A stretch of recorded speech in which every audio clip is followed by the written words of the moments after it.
તો ભાઈ નમસ્કાર મિત્રો, ફરીવાર એક નવો વિડીયોમાં તમારું સ્વાગત છે। તો મિત્રો વાત કરીએ તો ભાઈ હાલના ટાઈમમાં સૌથી મોટા સમાચાર આવી રહ્યા છે કે મિત્રો ડાકરને ભાઈ એમ કીધું ટ્રક ઉપર હુમલો કર્યો છે।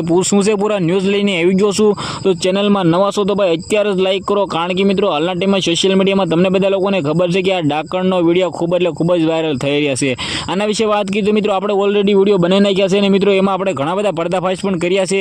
જે પણ મિત્રો ઉપર ડાકરનો ફોટો દેખાઈ રહ્યો છે મિત્રો બિલકુલ એડિટિંગ કરેલો છે, કોઈ પણ મિત્રો એમ કીધું રિયલ નથી। પરંતુ મિત્રો પાવાગઢના લોકો એવું નથી કહેતા કે મિત્રો પાવાગઢના લોકોને એવું કેવું છે કે ભાઈ રિયલ વડા તળાવમાં મિત્રો એમ કે ડાકણ જોવા મળી છે। ભાઈ મિત્રો અમને તો નથી લાગ્યું કે મિત્રો આ ડાકણ હોય, પરંતુ મિત્રો હાલના ટાઈમમાં સોશિયલ મીડિયામાં ઘણા બધા એવા વિડીયો વાયરલ થઈ રહ્યા છે જેનાથી ઘણા બધા લોકો ડરી રહ્યા છે। ભાઈ આપણે આના વિશે વાત કરીએ તો ઘણા બધા લોકો એવા પણ વિડીયો અપલોડ કરી રહ્યા છે કે મિત્રો એમ કીધું જે વડા તળાવનો મિત્રો ત્યાં જે હાઈવે રોડ છે ત્યાં મિત્રો વડા તળાવ નજીક મિત્રો હાઈવે છે તેના ઉપર એમ કહે તો જ્યાં ડાકણ છે એ હુમલો કરે છે ભાઈ તમારે કોઈ જવું નહીં। તો પરંતુ એવું નથી ભાઈ, બિલકુલ ફેક છે ભાઈ, ત્યાં કોઈ પણ પ્રકારની ડાકણ છે નહીં। ઘણા બધા લોકો મિત્રો ફેક ફેલાવી રહ્યા છે પણ એવી માહિતીમાં તમે ઇન્ટરેસ્ટ થતા નહીં, કારણ કે મિત્રો હાલના ટાઈમમાં સોશિયલ મીડિયામાં ઘણા બધા લોકો જેવા તેવા વિડીયો નાખી રહ્યા છે। ભાઈ એવું નથી ભાઈ, જે હાઈવે છે મિત્રો ત્યાં કંઈ પણ જોવા નહીં મળે ને તમારે બિલકુલ ગભરાવવાનું જરૂર નથી, કારણ કે મિત્રો ઘણા બધા સોશિયલ મીડિયામાં ફેક વિડીયો ચાલી રહ્યા છે। તો તમારે આના વિશે શું કેવું છે ભાઈ કમેન્ટ કરવાનું ભાઈ બિલકુલ ભૂલતા નહીં। આપણે એક નવા વિડીયોમાં મળી ત્યાં સુધી જય હિન્દ, જય ભારત।